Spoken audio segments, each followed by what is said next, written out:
Final Fantasy 15 is a game that leaves me feeling more sad than angry. It's a game that had so much potential but fell short in the end due to characters not having enough screen time, due to stuff not being explained that should have been explained, due to the game feeling like you started it midway through.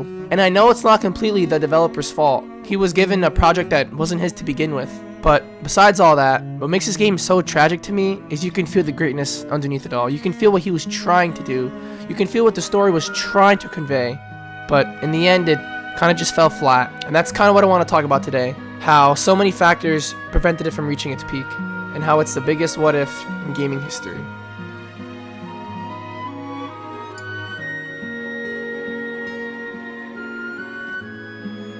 Now, let's start with the good. The actual reason you would want to play this game. The main party, Noctis, Gladio, Prompto, and Ignis. These characters are literally the heart and soul of the game. The theme of brotherhood is the actual only part they really nail in this game. The way they talk to each other, the way they interact with each other, the way they make fun of each other, the way they have arguments and then 5 minutes later they got each other's backs. They literally nail this aspect of the game so perfectly. And yes, I'm gonna spoil the key moments of the game, the ones that are only like really shown. So if you haven't beat the game or you want to beat the game, I guess stop here. But the part before the final battle, or the part after I guess you beat the game and you see Noctis die, is the campfire scene where they all know what Noctis has to do, and for them to finally be right before the moment, it's something that is too much for them all to really take in, especially Noctis. It's really hurting him to be in that moment, but for him to say that his brothers mean the world to him and are the best is something that will always make me teary-eyed, and something that even talking about it is making me a little watery-eyed because the part is so well done. It's like so perfect because you spend all these time with these characters and you know that these guys mean the world to each and every one of them, but they don't clearly say it. And especially the one to say it is Noctis, the one that is kind of like shy or uncomfortable to show his feelings. It really, really resonates, and it's a perfect, well done scene that is heartbreaking to any person that spent time with these characters. But after that, the rest of the narrative feels really hollow. When characters like Lunafreya and Ravus die, it's supposed to be emotional, but it falls flat. Why? Because the characters aren't given enough screen time. They're not given enough depth for me to actually care about their deaths. Their deaths hold no weight to me because they had 5 minutes of screen time. Hell, I think Iris had more screen time than them. Hell, I think Sydney had more screen time than them. It's just like something that's supposed to be impactful. It just doesn't feel impactful at all. Stuff like Insomnia falling and King Regis' deaths hold no weight because you don't know anything about these characters. You don't know why they were there. You don't know their meaning. Like Ravus, I'm not gonna lie, the first time I played the game, when he died is when I found out that he was Lunafreya's brother. I didn't know that he was her brother the entire game until he died. I was like, oh, okay. I didn't know that. That's kind of crazy, but his character is not explored in ways at all that hold any depth. And Lunafreya is just a character that you see for a tad bit in some flashbacks, and you see her help some people out, and then she just dies. But it's just stuff like that you can clearly see that they didn't have enough time, or they didn't really get the chance to do what they wanted to do with these characters. And that leads me to one of the most glaring issues in the story itself. It feels like you've been thrown into the middle of a story without the proper build-up. It's like the first half of the game is just missing.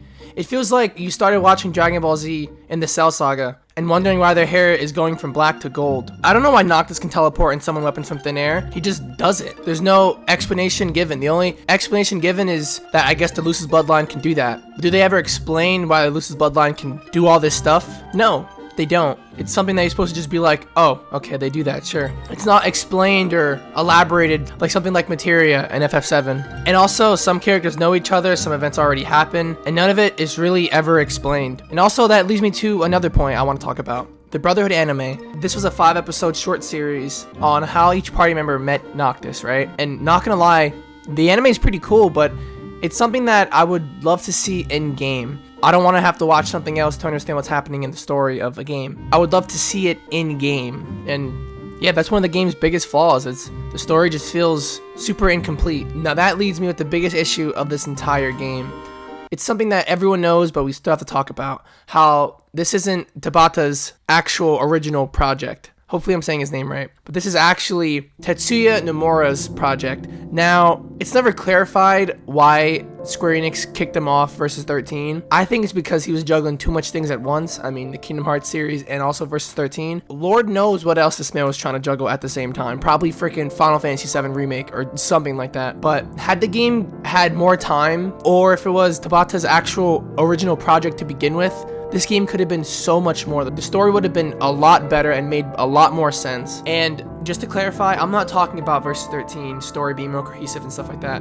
I'm talking about Final Fantasy 15. I'm talking about that story. I know it's literally impossible to be Tabata's original project to begin with, but I'm just saying, like, what if, you know? And you can't really blame the developers, though, as to why this game is bad, because they were given characters in a story that weren't theirs. They had to just make it work somehow. But there is diamonds in the rough. There is very good parts in this game. Like I said, the Brotherhood is the real reason to actually play this game. It's the part that they actually nail. But yeah, it just feels like this game was kind of doomed from the start because they had so much obstacles they had to pass through just to make it release. Now, let's talk about the actual gameplay and the actual open world, right? This is the first and only Final Fantasy game that is an open world game, right? But the main flaw with the open world to me is the side quest. Now, open world games are supposed to be about exploration, discovery, and the side quest. They add depth to the world, right? But in Final Fantasy 15, the side quests are mostly fetch quests. But it's not even the fetch quests that give you some like generic story, like my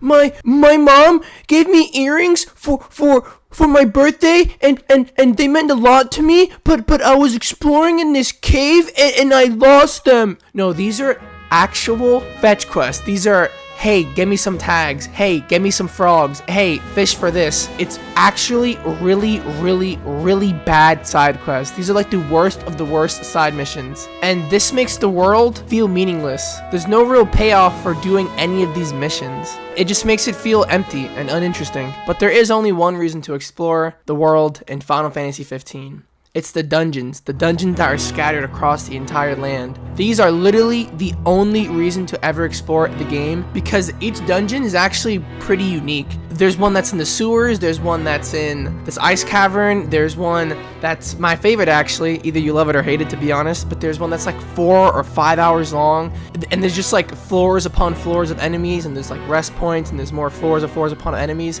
Like, it's really cool, albeit the reward isn't that cool because I never use the royal arms, just because when you attack with them, it takes off chunks of Noctis's health, and they don't do a crazy amount more damage than Noctis's regular weapons do, so it really doesn't justify them to take away his health. It almost makes the dungeon feel kind of meaningless because I don't use them, but I'm there for the experience, right? And the dungeons are all super cool. It's something that I would have loved to see in Tears of the Kingdom. You'd run around this giant open world and then find a dungeon, and it's an actual Zelda temple. That would have been hype.